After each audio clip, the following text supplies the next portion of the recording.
Salam teman-teman, apa kabar kalian pada hari ini?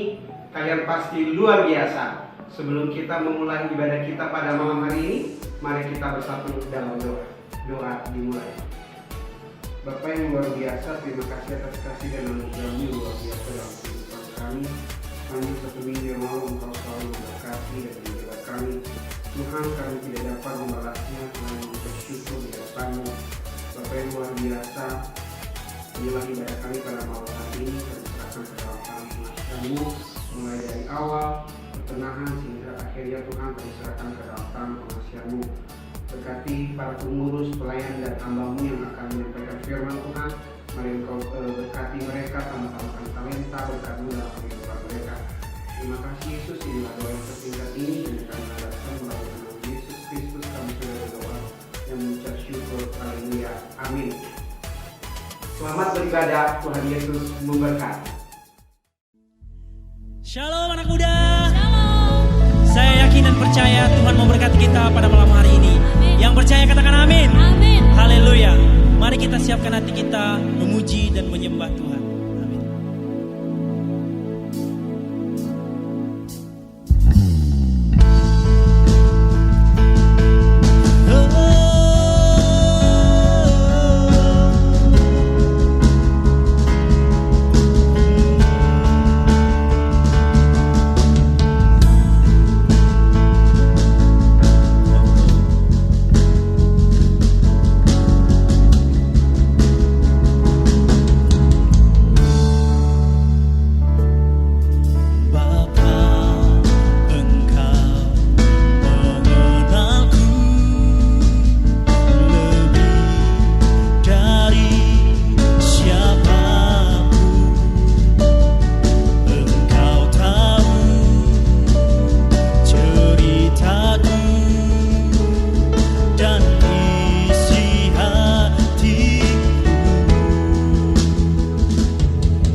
kuasa-Mu,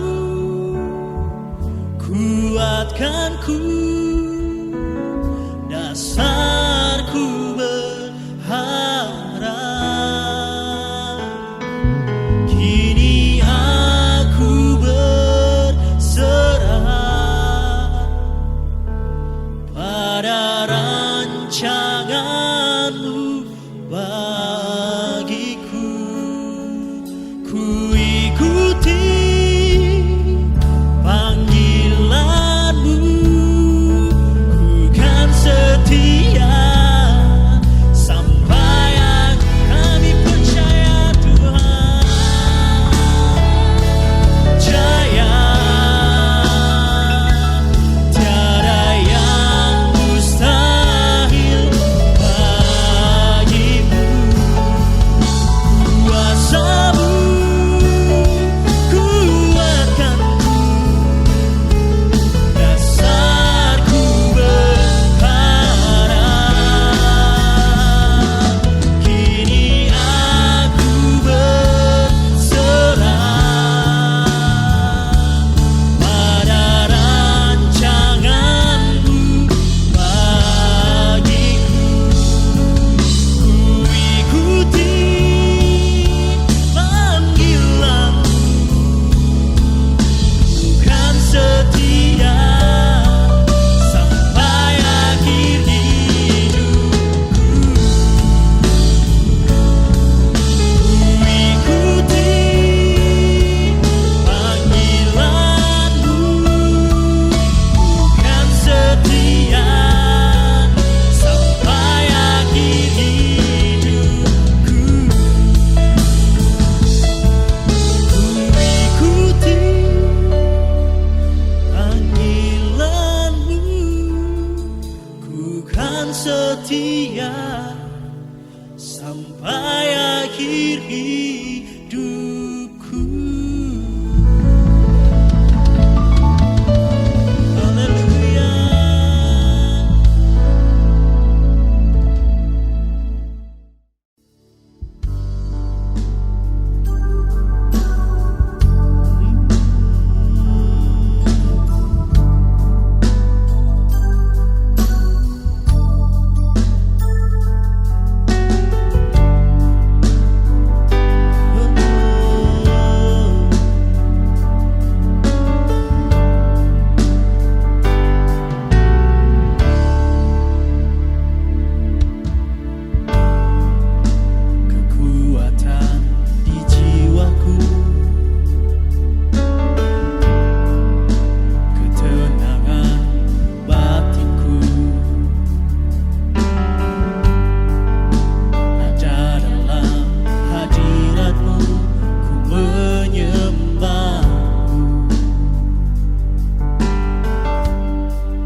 Oke, apa kabar Kak Radit dan Kak Joanna?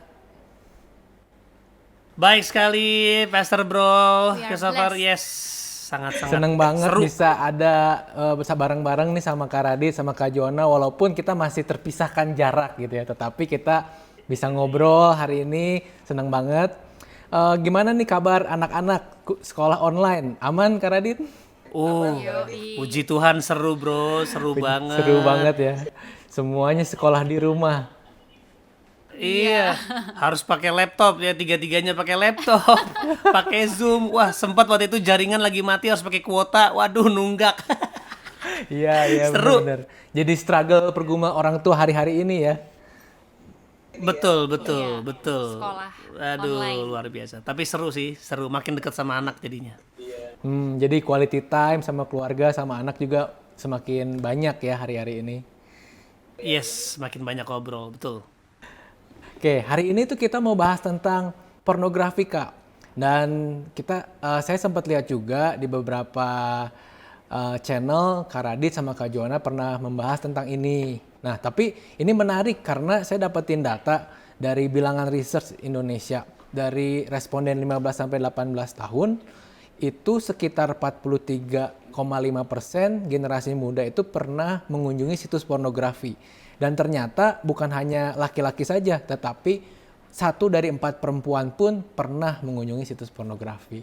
Dan yang lebih kita mencengangkannya lagi itu ketika ada pandemik, PSBB, semua orang di rumah, ternyata salah satu situs pornografi yang terkenal itu dari lifestylebusiness.com, dia nunjukin data bahwa ada kenaikan visit ke situsnya 18% sejak pandemik terjadi di seluruh dunia. Artinya kayaknya makin banyak orang nih yang mengakses pornografi hari-hari ini. Nah, Kak Radit sama Kak Joanna, setuju nggak sih dengan pandangan bahwa pornografi itu baik untuk mengurangi stres di era pandemi ini? Oke, jadi seru ya. Harusnya kita work from home, tapi malah sin from home ya. Nah, sin from home. Jadi kalau pertanyaannya baik untuk mengurangi stres, mungkin ada 2 hal. Kalau dia bisa menutupi stres sementara, itu betul. Ya, biologically memang secara fisik dia tidak mengurangi stres karena sebenarnya stres nggak bisa dikurangi dengan hanya dengan masalah pornografi. Dia hanya bisa menutupi sementara. Ya, Temporary ya. Tapi kalau dibilang baik untuk bisa mengurangi stres, jelas tidak. Karena dia hanya membuat namanya relaksasi secara tubuh, tapi secara jiwa dan secara roh itu kita menjadi terbelenggu, menjadi punya rasa rendah diri, semakin gak puas. Jadi kalau dibilang ada efek baik secara dunia, secara tubuh, kayaknya ada. Ya sama aja kayak rokok ya. Rokok tuh ada efek reliefnya. Rokok, narkoba, ada efek yang orang bilang baik nih. Tapi sebenarnya tidak baik secara keseluruhan. Ya, jadi mungkin tanggapan tadi aku kurang setuju kalau dibilang baik untuk mengurangi stres, tetapi bisa menutupi stres sementara. Ya, Tapi jadi stres efeknya yang sementara ya. tertutup sementara tapi malah membuka pintu untuk permasalahan baru. Iya. Karena bisa menyebabkan adiksi juga karena hanya sementara. Jadi pasti kita kayak mau lagi jadinya another new problem sebenarnya. Iya. Yes, jadi bukannya menyelesaikan masalah tetapi malah menambah masalah yang baru ya sebenarnya ketika Yes. orang berusaha mencari hiburan di tengah kebosanannya di rumah dengan pornografi ya Kak Radit ya. Yes, Nah, betul banget. Lalu menurut Kak Radit dan Kak Joanna yang kan sudah menikah sekian tahun dan dianugerahi 4 orang anak yang lucu-lucu semuanya dan huruf depannya Z semua nih nama anak-anaknya. Nah, pernah nggak sih dalam hubungan pernikahan Kak Radit ini terkena atau terdampak dari pornografi? Dan jika pernah, apakah pornografi itu bisa mempererat hubungan? Karena kan ada yang bilang, bisa belajar atau memperhangat hubungan suami istri dengan nonton pornografi. Ada pandangan-pandangan seperti itu. Apakah itu benar atau tidak, Kak? Iya. Oke, dalam pengalaman kami, kebetulan kami pernah saling mengaku bahwa kami nonton itu, kita pernah saling mengaku ya. Tetapi kita nggak pernah nonton berdua. Iya. Seumur hidup kita nggak pernah. Jadi satu waktu kita bilang, Jo, aku kemarin sempat nonton loh. Hah? Aku juga gitu. Nah, tapi bisa dibilang pornografi itu mempengaruhi hubungan kita, mempengaruhi secara negatif. Iya. Karena Kak Radit sendiri ketika dalam pernikahan melakukan hal tersebut, jadi Kak Radit punya fantasi-fantasi yang di luar realita.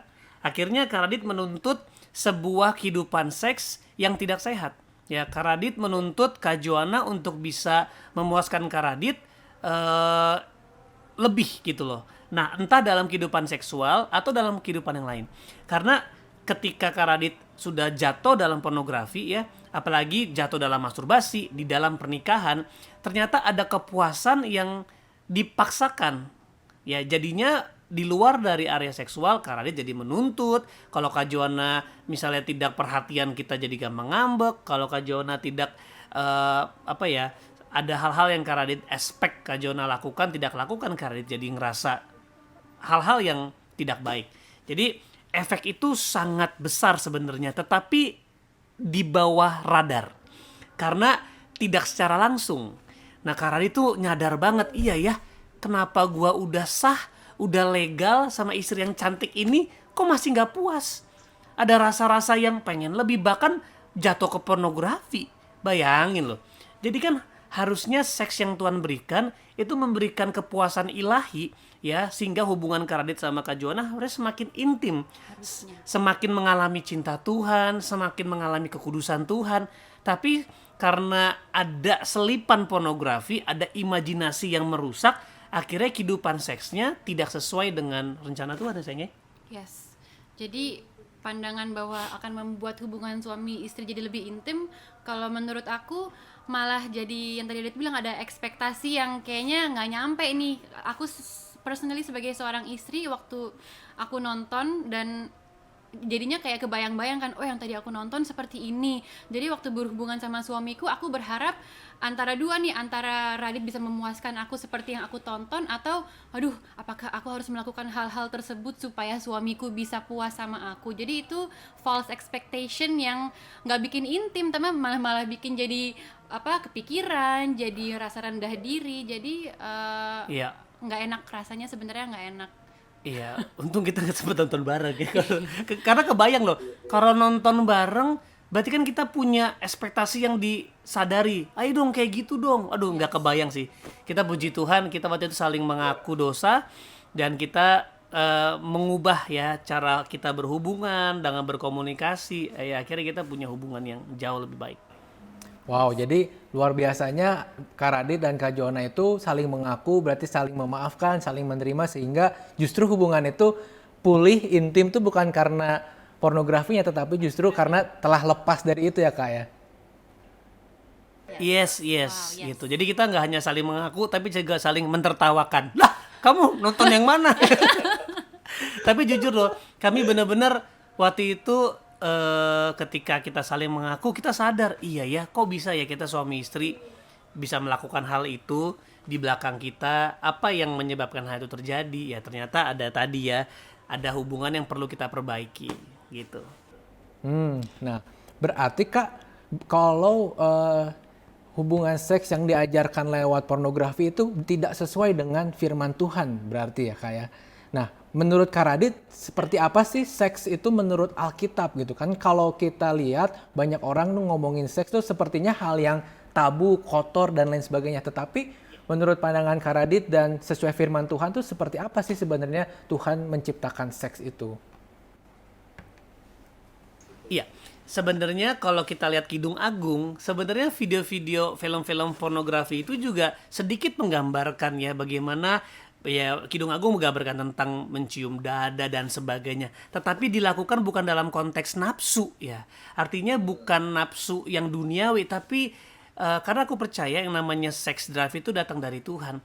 Rasa itu memang datang dari Tuhan, tetapi bukan drive-nya adalah ketakutan, dominasi, ingin menguasai dan ingin dipuaskan, bukan, tapi kayak ada ikatan batin yang dasarnya cinta Kristus, yang ujungnya adalah hubungan seks tadi. Jadi kalau menurut Alkitab, seks itu jelas dari Tuhan yang pertama, desain dari Tuhan untuk salah satunya untuk bisa menggenapi redemptive work of Christ. Karena dengan hubungan seks ada lahir generasi. Yesus atau Tuhan mendesain generasi ini akan menceritakan kembali tentang kemuliaan Tuhan. Jadi seks sangat erat dengan redemptive works. Jadi memang disitulah kita percaya bahwa seks itu desainnya Tuhan, ya. Dan kita lihat ada covenant di situ, ya. Kalau keperawanan ada bentuk darah yang tercurah, itu bentuk perjanjian antara anak domba dengan jemaatnya sebagai korban penebusan. Jadi seks itu benar-benar relate banget dengan His mercy, dengan anugerahnya, dengan pengampunannya.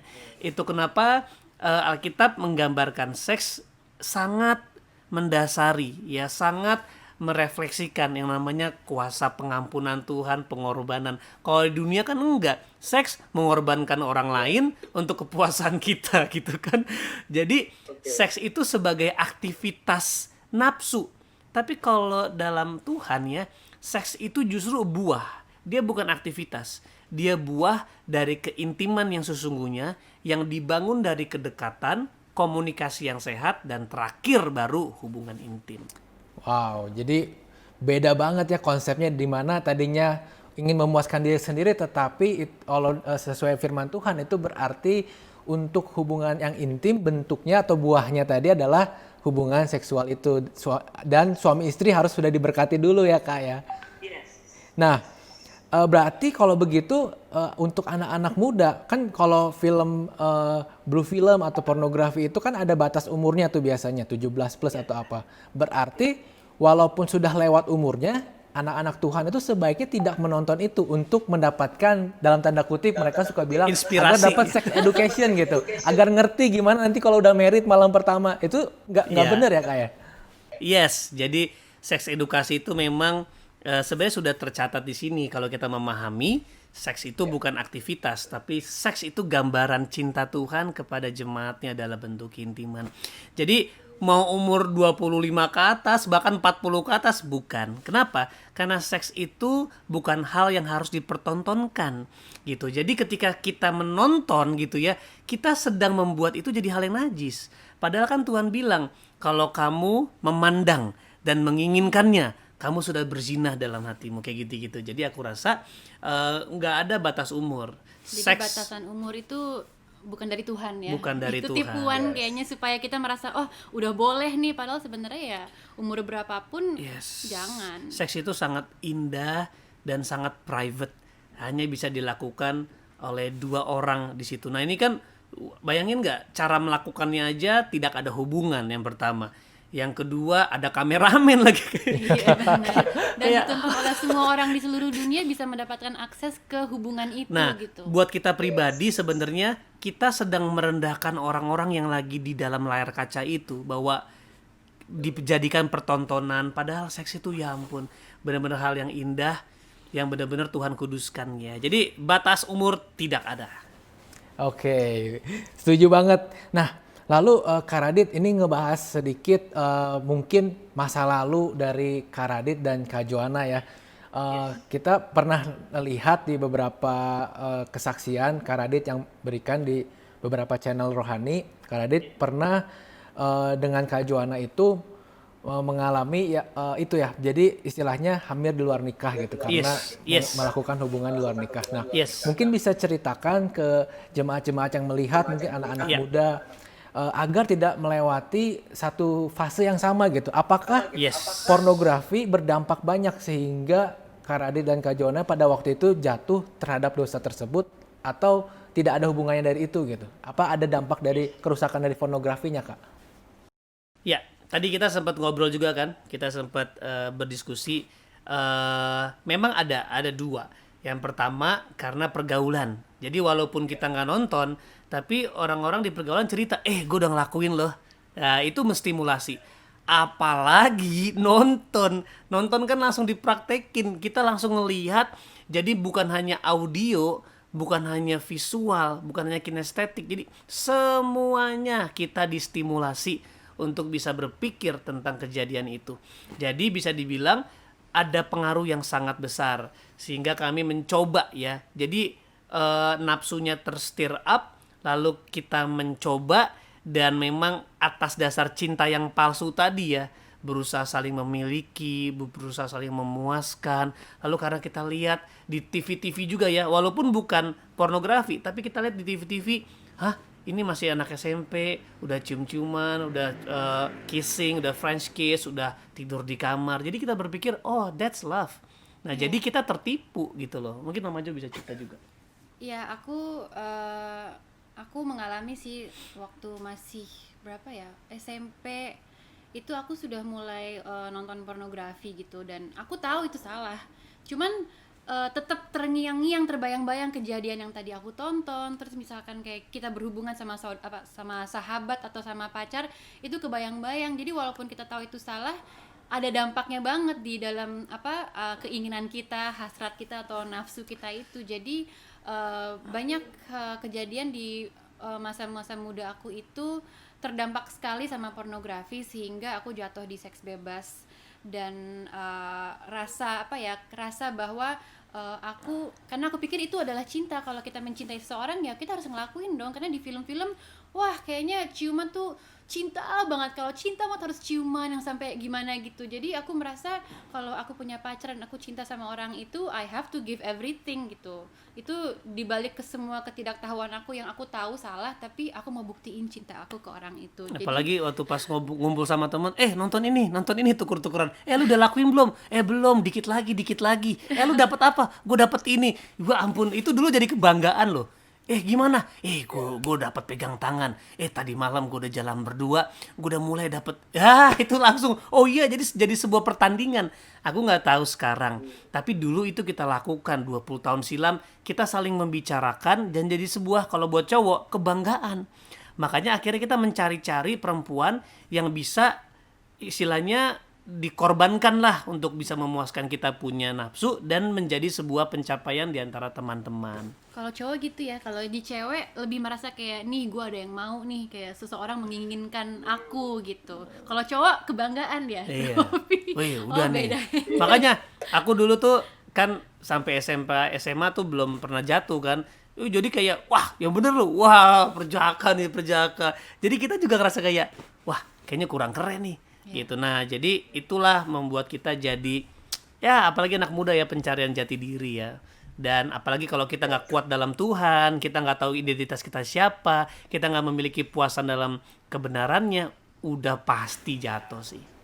Yes, bener banget. Jadi justru yang tadi saya ambil dari kesimpulannya dari sudut pandang pria dan wanita itu untuk penerimaan ya dua-duanya. Jadi untuk merasa wanita merasa ada yang mau, kalau pria merasa bangga sudah melakukan hubungan seks dan lain-lain. Padahal itu bukan penerimaan yang sesungguhnya ya Kak Radit ya. Bukan sesuatu yang sebaiknya dibanggakan, tetapi itu adalah sesuatu yang merusak masa depan kita sebenarnya. Yes, betul banget. Nah, Kak Radit waktu itu pernah bahas tentang gimana caranya lepas dari pornografi, yaitu harus mendapatkan kepuasan dari sumber yang tepat. Kak Radit waktu itu pernah bilang gitu. Nah, mungkin bisa jelaskan sedikit di sini Kak Radit, gimana sih cara kita mendapat kepuasan dari sumber yang tepat itu? Oke, jadi memang ya artinya kata itu ya sebenarnya lebih dalam. Kalau ngomongin kata masturbasi itu dari bahasanya itu namanya memuaskan diri. Nah jadi sama juga ketika kita mau lepas dari dosa itu, yang pertama kita harus sadar memang cuman bisa anugerah Tuhan ya. Tapi bagaimana kita bisa melatih hidup dalam anugerah Tuhan adalah lawannya. Kalau kita jatuh karena satisfaction ya, berarti kita harus lepas karena satisfaction. Kalau yang pertama itu lust ya, satisfaction. Kalau ini harus love, satisfaction. Jadi di situ Kak Radit mulai menemukan firman Tuhan. Dan di Alkitab ini ya, kan kita seneng ya kalau di misalnya kita punya artis favorit atau selebgram favorit, lalu kita di mention gitu. Christopher Rito Raditya Oluwan kayak waduh gila, gua di mention sama misalnya siapa, Johnny Depp gitu kan. Nah itu ada perasaan bangga kan, atau diajak collab kayak bro kita mau collab nggak, tapi diajakin collab misalnya sama siapa, fansnya Atta Halilintar. Bayangin udah jutaan diajakin collab, kita baru berapa. Nah sama waktu aku baca Alkitab, yang pertama aku menemukan, aku seberharga ini, namaku banyak disebut, bahwa aku orang-orang berdosa yang ditebus, aku ciptaan Tuhan yang dikasihi. Semua kita dimention sama Tuhan loh, bukan Atta Halilintar, bukan sekedar Om Deddy Corbuzier, tapi dimention oleh yang ciptain, sang pencipta. Itu membuat kita jadi kayak bangga dulu pertama. Wow, ternyata aku nggak seburuk itu. Dan yang kedua, mendapatkan kepuasan karena ternyata ya itu tadi, gak hanya kita dimention, tapi diajak collab. Bahwa Tuhan bilang, aku adalah terang dunia selama aku masih di dunia. Tapi sekarang dia bilang, aku adalah terang dunia. Lah, siapa gua? Lulus kuliah aja kagak gitu kan. Dan Tuhan percayakan kolaborasi dengan Tuhan, menaruh rohnya dalam kita untuk bisa melakukan pekerjaan besar untuk mengubah dunia. Jadi aku pikir, gila ya, ternyata yang saya selama ini pikir saya bukan siapa-siapa, ternyata saya diciptakan untuk menjadi terang yang mengubahkan dunia. Kaliber saya dunia. Di situ mulai merasa puas, memang puas diri, tapi puas dirinya tidak egosentris. Puas diri yang dimana diberikan dari Tuhan, bahwa Tuhan puas dengan hidupku, kasihnya besar di hidupku, semua bukan karena aku, karena besarnya cinta Tuhan. Dan itu memunculkan sebuah kepuasan ilahi lah bisa dibilang. Yes. Wow. Luar biasa ya. Jadi Tuhan kita itu mention kita, bahkan mengajak kita kolaborasi. Kita yang gak berharga ini, yang berdosa ini, tapi Tuhan sayang sama kita, bahkan nyelamatin kita untuk diajak kolaborasi. Luar biasa Kak. Nah, saya mau tanya ke Kak Joanna.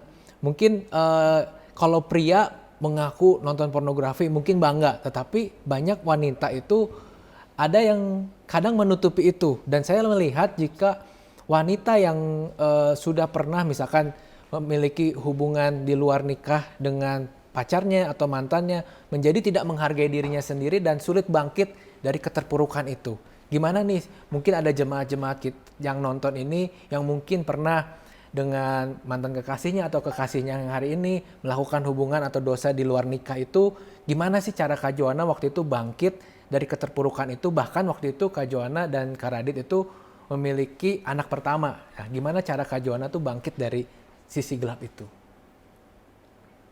Jadi itu ya, mungkin karena ada stigma bahwa yang biasa jatuh di pornografi itu adalah laki-laki, wanita tuh nggak boleh atau kayak nggak pantas istilahnya. Jadi saat kita terjatuh, kita merasa, wah gue wanita yang sangat najis, yang menjijikkan, yang kok bisa sih kamu kan cewek, kok bisa jatuh seperti itu. Padahal sebenarnya ya iblis nggak pandang bulu, kalau dia mau bikin kita jatuh, dia mau serang kita, ya cewek, cowok, anak kecil, orang tua yang udah menikah juga semuanya bisa kena gitu. Bahkan pendeta ya. Bahkan pendeta juga bisa kena. Jadi memang benar-benar kita nggak bisa lengah. Tapi satu hal yang bikin aku bisa bangkit sebenarnya mirip sih seperti yang tadi Radit bilang gitu. Aku mendapatkan kepuasan bersama Tuhan gitu, karena biasanya kalau cewek kan adalah makhluk yang very emosional, sangat perasa gitu kan, dan aku mendapatkan kepuasan emosional itu sama Tuhan gitu. Waktu aku tuh orangnya romantis banget ya, biasa tipikal cewek kayaknya romantis. Jadi biasanya kan kalau kita berhubungan seks di luar nikah, karena kita mau merasakan cinta kan gitu. Nah sekarang tuh aku mendapatkan bahwa Tuhan tuh mencintai aku juga secara romantis gitu. Jadi nggak hanya fatherly love, nggak hanya sebagai sahabat, tapi dia juga bisa memberikan kepuasan di mana Tuhan tuh sayang sama aku. Aku kadang tuh suka berimajinasi ya, suka ngebayangin kalau tuh Tuhan tuh sedang kayak ngelus-ngelus aku atau sedang peluk aku, lagi sayang-sayang aku gitu. Jadi aku merasa aku nggak perlu mencari kepuasan itu di luar, tapi kadang walaupun suamiku juga nggak bisa memberi kepuasan itu, my God, my Father itu bisa memberi kepuasan itu gitu. Jadi that satisfaction yang aku nggak temuin, yang malah sebenarnya kalau bisa dibilang rasanya lebih enak daripada kepuasan saat seks di luar nikah. Rasanya kayak bukan lebih sih, memang the ultimate fulfillment. Kalau di luar mungkin hanya merasa hanya merasa terpuaskan tapi hanya sesaat. Tapi kalau dipuasin sama Tuhan itu rasanya kayak aku adalah anak yang utuh, yang dicintai banget sama Tuhan. Jadi buat para teman-teman yang perempuan jangan merasa malu sih, karena it is ya itu memang kejatuhan yang bisa dialami sama semuanya. Yang penting kita harus bisa bangkit dari situ, harus percaya bahwa kita adalah ciptaan Tuhan yang sangat spesial, yang sangat precious, dan kita bisa sharing sama sesama gitu supaya bisa saling dikuatkan juga. Don't go through it alone, karena dengan sharing, dengan saling mendoakan akan menjadi lebih bangkit lagi. Dan buat yang belum jatuh, jangan coba-coba. Nah, itu benar pesan Kak Radit. Jadi yang belum jatuh, jangan coba-coba. Iya, karena rasa malunya itu kamu pasti alami. Makanya tadi yang Jona bilang, jangan malu bukan berarti kamu nggak boleh malu. Maksudnya perasaan itu pasti ada, tetapi jangan diam di situ, karena anugerah Tuhan siap mengangkat kamu. Tapi nggak bisa dipungkiri ya, Amsal 6 juga bilang bahwa kalau kita jatuh dalam perzinaan, dia merusak diri dan cemooh nggak bisa hilang. Artinya that kind of struggle tuh akan terus menghantui kamu. Makanya shame-nya. Buat kita yang pernah jatuh, aku bisa bilang itu bisa terus menghantui. Makanya kalau kita terus dihantui, kita terus nempel sama Kristus. Sehingga kita terus bisa dikuatkan, bahkan bisa overcome atas perasaan-perasaan itu. Itu namanya konsekuensi. Ya, dan aku percaya anugerah Tuhan juga menemani kita dalam ketika kita menghadapi konsekuensinya. Makanya jangan sampai jatuh, ya mahal, kamu akan bayar mahal. Gitu. Maksudnya sampai sekarang pun kadang kita suka kepikiran, ya ampun dulu kok bodoh banget ya ngelakuin ini, ngelakuin itu. Tapi ya balik lagi, kita sadar bahwa Tuhan udah mati buat kita dan mengampuni segala dosa kita. Bukan berarti kita akan jatuh lagi ke tempat yang sama, tapi kita benar-benar merasa anugerah Tuhan besar banget atas hidup kita. Justru kerinduan kami berdua adalah, hey, ini loh kita cerita supaya kamu nggak jatuh gitu. Jadi bukan berarti, jatuh aja nggak apa-apa, Kak Radit bisa. Justru kenapa kita ngomong-ngomong terus tiap hari ngomong tentang hal ini, karena yuk cukup kita aja yang jatuh, kalian jangan. Kalau kita aja yang udah jatuh dan bangkit bisa seperti ini, apalagi kalian nggak jatuh, pasti jauh lebih dahsyat. Yes, amin. Bener banget Kak Radit. Jadi kadang ada anak-anak yang berpikiran, oh enak ya yang udah pernah jatuh terus bertobat. Jadi pernah mengalami dulu. Padahal dia nggak tahu konsekuensi yang harus dipikul sama Kak Radit dan Kak Joanna tuh mungkin sampai hari ini masih ada ya Kak shame-nya. Tetapi memang karena anugerah Kristus makanya Kak Radit sama Kak Joanna bisa menghadapi itu. Jadi jangan mencobai diri ya Kak Radit ya. Betul. betul. Nah, kalau gitu Kak Radit kan sekarang juga punya anak-anak yang mungkin yang paling besar mungkin Zuriel udah mau masuk ke remaja ya Kak ya? Atau ya, jadi gimana sih cara Kak Radit sekarang menggembalakan keluarga atau anak-anak untuk mengajari sex education gitu? Karena kan kita lihat dunia ini bukannya semakin aman, tetapi memang akses kepada pornografi itu semakin mudah karena perkembangan zaman dan digital dan internet dan lain sebagainya. Gimana Kak Radit punya pesan mungkin buat anak-anak muda juga yang nonton, buat yang masih remaja, pemuda, gimana caranya untuk bisa terhindar dari itu atau bisa bertahan kalau nggak sengaja lihat misalkan? Iya, oke. Jadi yang pertama memang harus disadari kita lahir itu dalam dosa. Jadi natur itu pasti muncul di hidupmu. Makanya ketika di usia-usia adolescence, usia remaja, usia 9, 10, 11, 12 itu desire seksual muncul, pikiran-pikiran seksual muncul, lalu bulu-bulu mulai muncul ya, lalu hal-hal itu mulai muncul. Nah jangan sampai kalian merasa, kenapa aku kotor, aku kok mau berhubungan? Jangan. Itu aku bilang normal karena kita semua orang berdosa. Justru sekarang pertanyakan, ya apa yang harus saya lakukan? Nah, puji Tuhan, Yesus telah selesaikan masalah dosa kita di kayu salib. Makanya Kak Radit, yang pertama bangun hubungan dengan anak-anak Kak Radit, ya, dan mulai ceritakan, mulai terbuka apa yang dialami, dan ternyata betul dia mengalami area-area seksual. Teman-teman di sekolahnya mulai berbicara hal-hal yang seperti itu.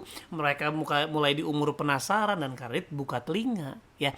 Makanya penting banget untuk terbuka dengan situasi hormonalmu. Kalau orang tuamu nggak bisa terima, cari komunitas di gerejamu, cari kakak mentor, karena itu sangat krusial. Kalau kamu ngomong sama orang tua dibilang jangan ngomongin itu tabu. Ya, sekarang itu sangat menyayangkan, tapi jangan stop, jangan menyerah. Cari kakak-kakak mentor.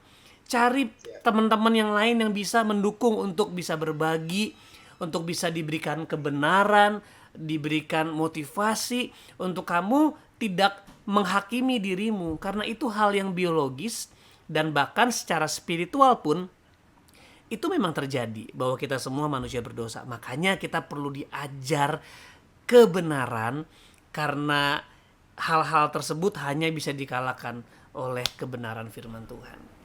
Yes, jadi kebenaran yang akan membebaskan kita ya Kak. Yes, Ya. betul sekali. Jadi ini sebenarnya baru banget kejadian ya. Pasti Radit juga belum tahu kan, aku belum cerita. Jadi anak kita yang pertama Zuriel kan sekarang umurnya 12 tahun. Bentar lagi ulang tahun nih, bulan Oktober ulang tahun ke-13. Nah, jadi dia tuh punya dia lagi masa peralihan itu kan, adolescence. Nah, kalau di di dunia online mereka kan suka bikin account gitu. Nah, ada satu dia bikin account di sesuatu lah yang memang dia buatnya child account karena memang umurnya masih anak-anak. Nah, terus beberapa hari yang lalu aku dapat email sayang bahwa Zuriel is turning 13. Sebentar lagi Zuriel ulang tahun ke-13, dan menurut peraturan mereka di saat mereka udah umur 13 ada perubahan setting-setting keamanan yang akan dilakukan. Jadi sebagai orang tua tuh aku kaget karena wow, bentar lagi anak aku akan lebih terbuka lagi dengan dunia online ini. Maksudnya kalau masih di bawah 13 mungkin kita bisa aturkan settingnya, dia nggak boleh buka situs ini, dia hanya boleh berapa jam.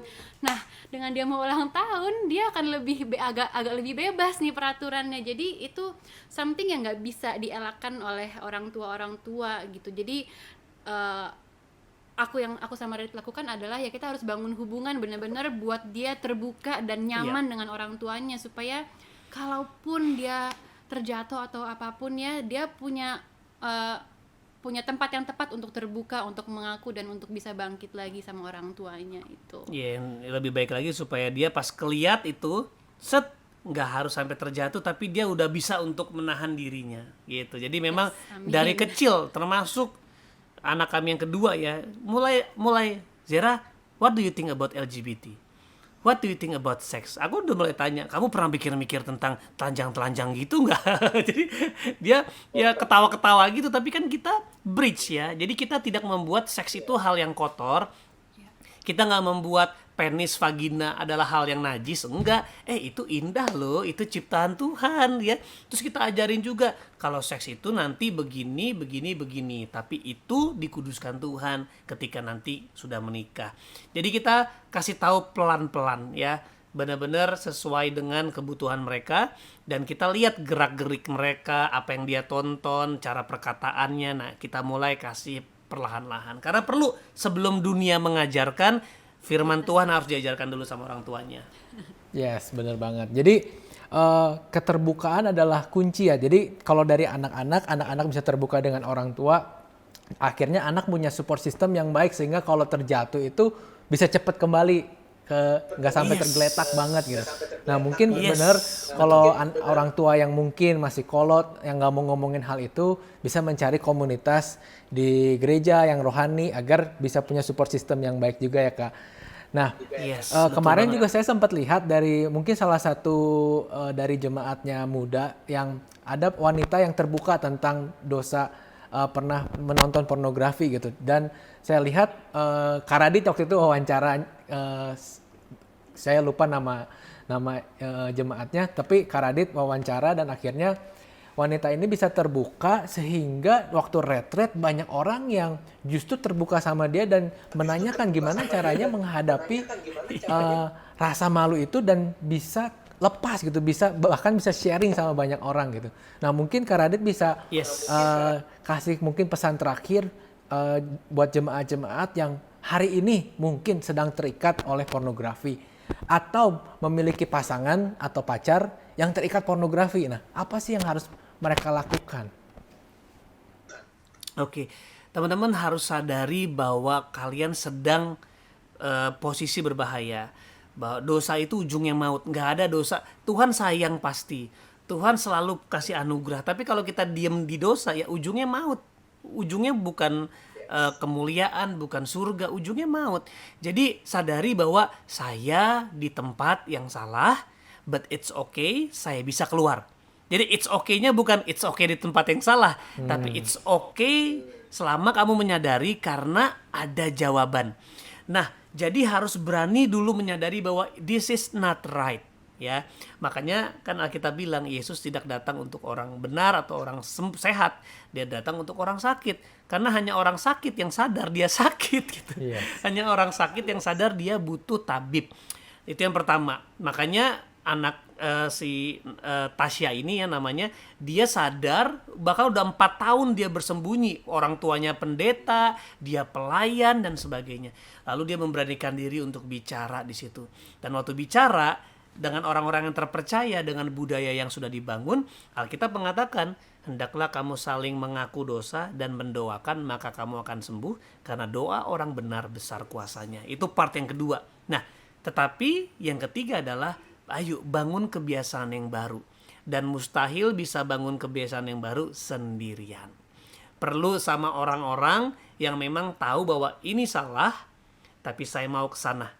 Nah, jadi dalam komunitas kami masih ada yang jatuh bangun, tapi jatuh bangunnya ke arah yang sama semua, gitu. Jadi nggak ada satupun komunitas yang sempurna, nggak mungkin ada. Tapi at least cari orang-orang yang tahu ini salah dan kita mau ke sana. Ya, kita mau pikul salib bareng-bareng, kita mau menyangkal diri, kita mau saling mendoakan, saling membangun, terbuka dan sama-sama sembuh karena kita semua lagi berobat jalan. Ya, saya mau tambahin. Sama sih, setuju. Nggak ada yang mustahil gitu. Mau kejatuhan kita sejijik apapun atau sedalam apapun gitu ya, it's not impossible for us to get up, karena kuasa Tuhan jauh lebih besar daripada tumpukan dosa-dosa kita atau tumpukan masa lalu kita gitu. Jadi kita harus punya motivasi, bukan motivasi, tapi kita sadar bahwa Tuhan bisa gitu. Mungkin kita rasanya berat banget, susah banget, aku nggak sanggup, tapi Tuhan sanggup kok. Jadi ya kita harus berpegang sama Dia. Tapi itu kuncinya sih, sadari kamu nggak bisa. Ya, aku lagi bikin satu konten judulnya gimana cara lepas dari dosa, ya. Lalu di slide keduanya saya bilang nggak bisa. Nggak bisa, nggak ada caranya. Yang ketiga adalah cuman satu, percaya sama caranya Tuhan gitu. Karena Dia punya cara, kita nggak punya cara. Mau ikut kelas-kelas aja, mau ikut apalah camp-camp, itu cuman cara. Selama kita berusaha nggak mungkin bisa. Tapi kalau dimulai dari percaya anugerah Tuhan, dari anugerah Tuhan yang sudah ada, kita melatih diri kita di situ. Jadi bukan melatih dengan usaha kita, tapi melatih dalam anugerah Tuhan. Pasti bisa, karena nggak ada yang mustahil kalau udah Tuhan yang kerja. Amin. Yes. Ya, amin. Nah, kemarin saya sempat lihat juga nih dari kegiatan Kak Radit sama Kak Joanna yang lagi hobi sepedahan gitu. Bahkan Kak Joanna posting ikut hobi suami gitu untuk mendukung hobi suami gitu. Nah, itu adalah satu kegiatan yang positif yang dilakukan walaupun udah memiliki anak, udah menjadi suami dan istri, tapi nggak hanya fokus ngurus anak, tapi masih punya waktu quality time berdua. Nah, mungkin bisa kasih tips ke anak-anak muda yang hari ini mungkin masih pacaran gitu. Apa sih yang sebaiknya dilakukan saat pacaran sehingga tidak terjerumus atau jatuh ke dalam dosa seksual dan lain sebagainya? Kegiatan positif apa sih yang sebaiknya pasangan-pasangan muda ini lakukan saat berpacaran? Oke, yang pertama sadari bahwa yang namanya apa ya, mungkin libido ya, hormonal gitu ya, itu memang harus dikeluarkan ya, tapi bukan dikeluarkan dengan masturbasi gitu loh ya. Ada orang bilang harus dikeluarkan dengan masturbasi. Oh enggak, kamu bisa dengan olahraga, kamu bisa dengan sama-sama mengerjakan kegiatan kepedulian masyarakat, lalu sama-sama bisa ikut Bible study. Jangan Bible study berdua ya, itu sama saja. Benar. Jadi kalau mau ikut Bible study dengan orang lain, jadi kita sama-sama mencari mentor untuk dimentor. Jadi punya kegiatan-kegiatan yang mengembangkan kompetensi kamu, mengembangkan kepribadian kamu dan kerohanian. Sebagai contoh, mulai bisa tadi ikut kegiatan olahraga bareng, itu kan kesehatan tubuh. Lalu ikut kelas-kelas bareng ya. Lalu bisa juga ikut kegiatan yang namanya sosial. Jadi di situ kita kan belajar mengasihi orang lain bersama-sama. Nah, di sini kita sadar, iya ya, ternyata cara kita belajar cinta bukan seks ya, bukan cium-ciuman ya, Yes. tapi bagaimana kita membagi kasih sama banyak orang dan juga melatih tubuh kita dalam hal-hal yang positif. Dan aku rasa itu baik sekali. Karena jujur loh, kami suami istri ini masih bisa jatuh dalam dosa. Ya, contohnya jatuh dalam nafsu, menjadikan istri sebagai objek, itu sudah menurut saya jatuh. Lalu kita bisa terjerat dalam hubungan yang jauh, jadi kita mulai rasa nggak suka, rasa tersinggung, kita mulai saling menyerang, itu bisa terjadi. Tapi bagaimana kita berdua menyusun strategi untuk membangun ya sebuah kehidupan yang positif gitu lah ya. Jadi kalau pacaran aja nggak mulai dilatih, nanti pernikahan kamu akan sulit. Kalau pacaran sudah mulai dilatih, pas pernikahan sudah mantap kan. Mantap. Oke, thank you Kak Radit dan Kak Joanna waktunya. Senang banget bisa bareng-bareng sama kita Battle Youth Bandung. Thank you, Kristo. Dilayani oleh Kak Yes. Radit dan Kak Joanna. Mungkin terakhir minta Kak Radit dan Kak Joanna tutup kita dalam doa, mendoakan jemaat-jemaat yang ada agar tidak jatuh ke dalam dosa seksual dan juga yang sudah terjerat dengan pornografi atau dosa seksual lainnya bisa lepas dari ikatan ini karena anugerah Tuhan. Let's go. Oke teman-teman, mari kita berdoa yuk dan percaya kuasa Roh Kudus bisa menjamah kita. Thank you Lord. Bapa, terima kasih Tuhan. Kalau bukan karena Tuhan, kami adalah orang-orang terkutuk. Kalau bukan karena Tuhan, kami adalah orang-orang yang terjerat dengan maut. Tapi karena anugerah Tuhan, kami adalah orang-orang yang telah dibebaskan, dimerdekakan, disucikan, dimurnikan, dikuduskan.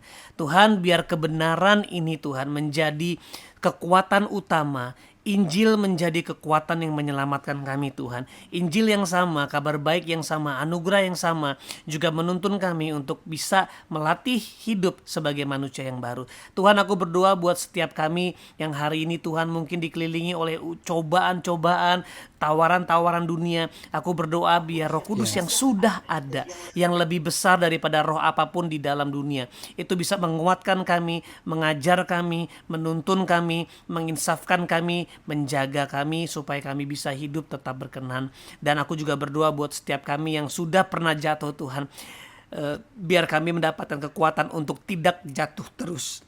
Biar kami bisa meratap, biar kami bisa berduka Tuhan. Alkitab mengatakan duka cita karena kebenaran bisa menghasilkan pertobatan. Kami tahu Tuhan ketika kami sadar kami menyakiti hati Tuhan, ketika kami sadar kami merusak diri kami Tuhan, tetapi cinta Tuhan tersedia.